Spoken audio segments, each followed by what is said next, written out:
Martin BAKOLE KOs Jared Anderson in the 5th round. Now they're calling it an upset, they're calling it a shock, but I sure hope those of you who follow this channel were not shocked, and personally I do not consider it an upset at all. Martin BAKOLE dropped Jared Anderson 3 times before he finally stopped him against the ropes. Jerry Cantu, the referee, saw enough and just finally waved it off. So let's take a look at what transpired during BAKOLE versus Anderson.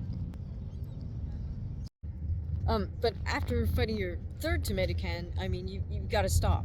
At some point, Team Anderson needed to tell the matchmaker, hey, you know what? We need to fight a viable opponent.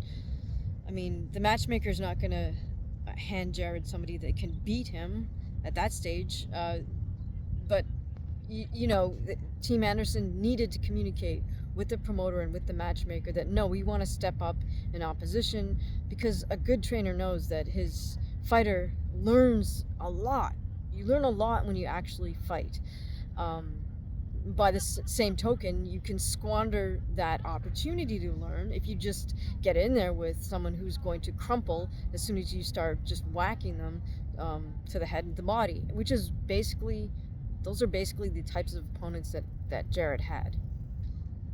And unfortunately for Jared, he never faced the reality of the fact that maybe he'll be in there with somebody who's got bad intentions and can punch a little bit. So Jared never really had to measure up his own power in reality, and then he also never developed the defensive skills that he would need against a viable opponent. Now that said, there's still the other out, which is, okay, now you're facing a live dog, a big man in BAKOLE. You know darn well who this guy is. You can see tape on him.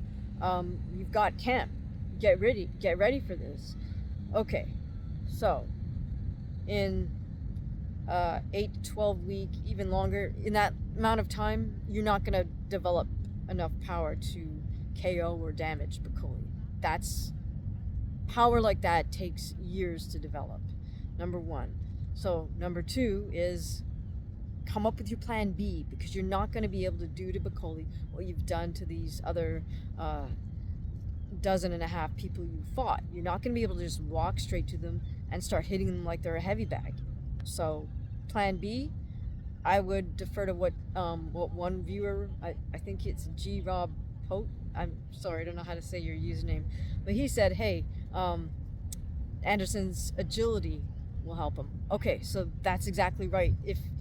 If he and his team had sat down and said, okay, so, you know, if I can't get to him with the body shots, they don't do any damage, let's go to plan B, which would be use your agility. In other words, move around the ring, peck away at BAKOLE, just score the points, get in and get out, and keep moving around. Don't look for the KO.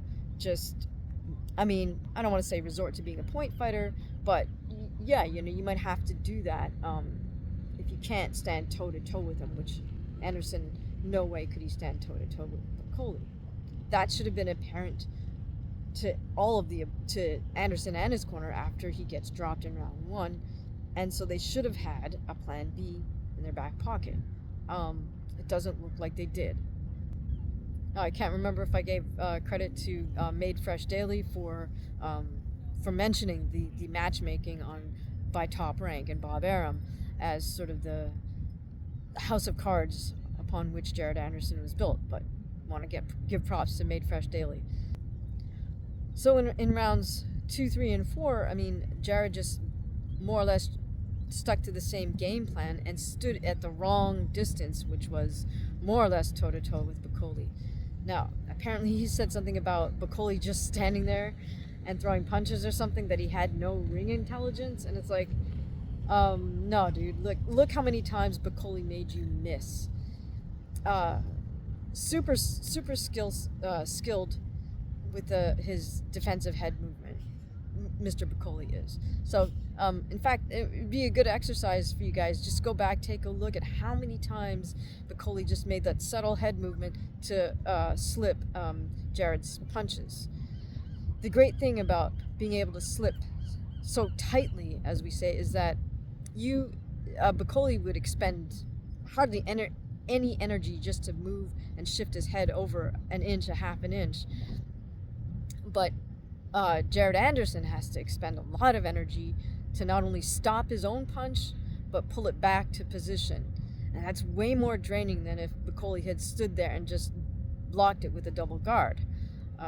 So it's such a high level skill set to have, being able to slip tightly like that. And Bakole also weaved under Jared's hooks, nice short little weaves. Again, expends very little energy because he doesn't even move his feet. And on top of that, after expending very little energy to make your opponent miss, you're still in position to throw your next shot. So that's high level boxing. It's a high level skill set. To his credit, Jared did still try to work his left body shot, which is a great punch that he has. The problem is, again, he just didn't have an effect on the 280-pound plus Bakole. On the other hand, when Bakole would even land his jab on Jared, it was snapping his head straight back, which is another thing. You could do a count of how many times Jared's head snapped straight back. Not good at all, because that's when it's that snapback that's really one of the worst things in terms of just discombobulating a fighter, and it's obviously not good for your brain to smack in the back of your skull. So while Anderson did have a few moments in rounds 2, 3, and 4, unfortunately, Bakole could just weather his punches and then fire back a couple punches, and they would do damage to Jared Anderson. So finally the end came in round 5, where Jared was once again against the ropes, and Bakole drops him not once, but he drops him once. Jared beats the count. Cantu has him walk forward sideways, and then they resume. Bakole just gets right back on it, drops him again really badly. It's like he was almost like outside of the ropes part of his body. But again, valiant effort by Jared Anderson. He gets up on one knee, takes the count and comes up, beats the count, and continues on, where Cantu says, okay, you got one more chance. And Bakole just gets right back on the stick, drives Anderson back to the ropes again, and just starts unloading straight punches on him. Finally, Cantu sees enough and waves it right off. And again, to his credit, Jared, protests, or he didn't really protest, but he was just, you could tell he was visibly angry. He's probably just angry at the whole situation. But, I mean, that is the sign you want to see in a fighter, just like being upset at getting stopped. It shows me he wasn't, looking for a way out, or he wasn't looking to quit. So, huge congratulations to Martin Bakole. I mean, I think the joy was communicated easily by him, just by looking at his post-fight interview. Wonderful, wonderful job. This is Martin Bakole's first introduction to the American audience, so in a sense, other than his loss to Charles Martin, but now he's cemented himself, I think, in the top 10 for sure. On the other hand, I think Jared Anderson, I think he has to be dropped out of the top 10 for sure. If you check out my top 10 heavyweight ratings, I've done 2 since the beginning of the year. I've always felt that Jared didn't really belong in the top 10, so, especially because he just didn't mix it up with anybody else in the top 10 until this point, sort of, because in a way now I think we have to put Martin Bakole in the top 10. Certainly he should take Jared Anderson's slot. So what did Bakole do so well during this fight? Well, I already mentioned his high-level defensive head movement. I mean, he could just stand his ground because he knew he could eat Jared's punches, but he also threw and landed pretty much everything, right? He threw that wide lead left hook. He certainly landed plenty of 1-2s, and of course, Bakole had a great deal of success with his uppercuts that go straight up the center line, just jarring his opponent's head straight back. So what's next for Martin BAKOLE? Now he said something about the rematch with Charles Martin, but in all honesty, I don't feel like BAKOLE needs that rematch. Um, he is over 30, so I think he should just move on. Now that he really opened people's eyes with this fight, with this KO, so he should just capitalize on that and go for a bigger fight. I mean, if you know, maybe Zhang Jile, or he can call out for the winner of Usyk Fury too. But I think the world is his oyster at this moment, and he should seize it. Forget about Charles Martin. That's not going to get him anything because Martin isn't even rated anymore. In all honesty, I feel like BAKOLE really can call out anybody in the top 10 at this point. Now, what's next for Jared Anderson? Well, for sure, Jared needs to take a good 60 days, at least 60 to 90 days off with no head contact, like no sparring for 3 months. Really, sounds like a long time, but you got to look at it as an investment. You're investing in your health, your long-term health, and your long-term brain health. His skull just got rocked so many times in this fight with BAKOLE. You know, you got 280 pounds behind that punch, and your head's going straight back or straight to the side. That's just, it's gonna take time for him to regroup, not just mentally and emotionally, but physically also. So my best suggestion to him is to take as much time off as he needs. He probably doesn't even want to see the inside of a gym for a little bit, I don't think. But when he does resume training, my suggestion would be to do the physical training, do a lot of physical training first, just so it's not the boxing gym.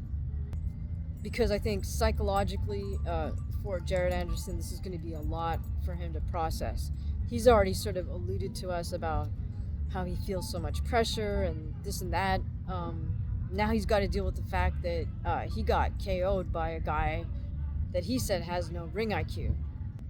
He's also got to face up to the fact physically that he didn't generate enough power to damage BAKOLE. So that's yet another reason to sort of hit the physical training harder, like for months. That would be a good use of his time before he resumes getting back in the boxing gym and doing even light sparring.